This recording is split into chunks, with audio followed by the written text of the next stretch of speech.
Samajwadi party ने फिर आप पे विश्वास जताया है और आपको लोकसभा गोरखपुर का टिकट दिया है, क्या कहना चाहेंगे? अपने शीर्ष नेतृत्व माननीय अखिलेश यादव जी को मैं कोटि कोटि धन्यवाद देना चाहती हूँ कि फिर से एक बार उनने हम पर भरोसा जताया है और सही मायने में जो वो कहते हैं कि पीडीए की लड़ाई वो लड़ रहे हैं, दलित पिछड़े अल्पसंख्यक की लड़ाई वो लड़ रहे हैं, वो सही साबित हुआ है।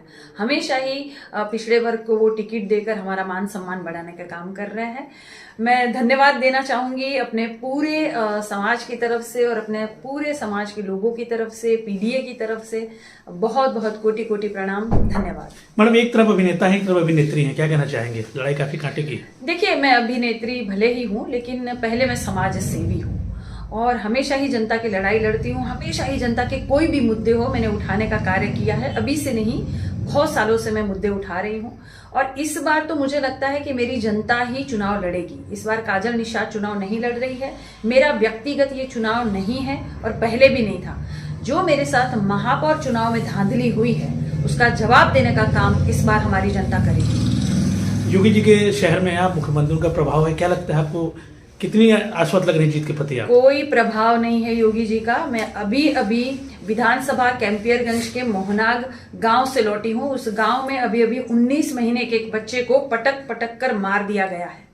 तो कहाँ योगी जी का प्रभाव है या कौन उनसे डर रहा है? वो कहते हैं कि अपराधियों को मैं मिट्टी में मिला दूंगा। कहाँ अपराधियों को आप मिट्टी में मिला रहे हैं? अपराधी तो खुलेआम घूम रहे हैं।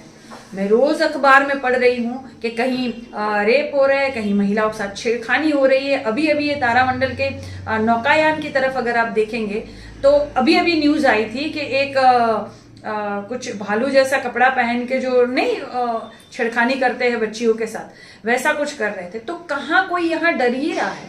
योगी जी का कोई यहाँ प्रभाव नहीं है और जनता इस बार भारतीय जनता पार्टी को जवाब देने का कार्य करेगी, क्योंकि ये मेरा व्यक्तिगत चुनाव नहीं है। यहाँ जनता अपने मुद्दों पर चुनाव लड़ेगी। यहाँ मुद्दे बहुत सारे हैं।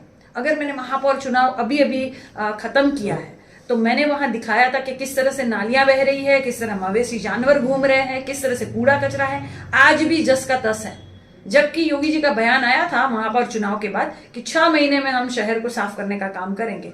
आज भी अगर आप देखेंगे, मैं आज भी लाइव के माध्यम से आप सभी को दिखाना चाहती हूँ और दिखाऊंगी। अब मैं अपने क्षेत्र में घूमूंगी, वैसे भी चल रही हूँ क्षेत्र में। मेरे पैर में फ्रैक्चर है, उसके बाद भी चल रही हूँ। आज ही मैंने व्हील चेयर भी खरीद ली है, व्हील चेयर पर चलूंगी, लेकिन अपने जनता के बीच में चलूंगी, उनके मुद्दों को लेकर चलूंगी। भारतीय जनता पार्टी जो न्यूज़पेपर में और बड़े बड़े न्यूज चैनल में बोलती है कि हमने ये काम किया, हमने ये विकास कर दिया, हमने इतने कार्य कर दिए, इतने लाख करोड़ का प्रोजेक्ट, इतने लाख करोड़ का प्रोजेक्ट, वो कहाँ है? वो दिखाने का काम करूंगी जनता को। मैडम, रवि किशन जी ने कहना बाबा के नेतृत्व में हमने पूरे संसदीय क्षेत्र का विकास किया है। आप ग्रामीण से भी चुनाव लड़ चुके हैं और शहर से मेयर भी। क्या लगता है आपको, क्या दिखता है धरातल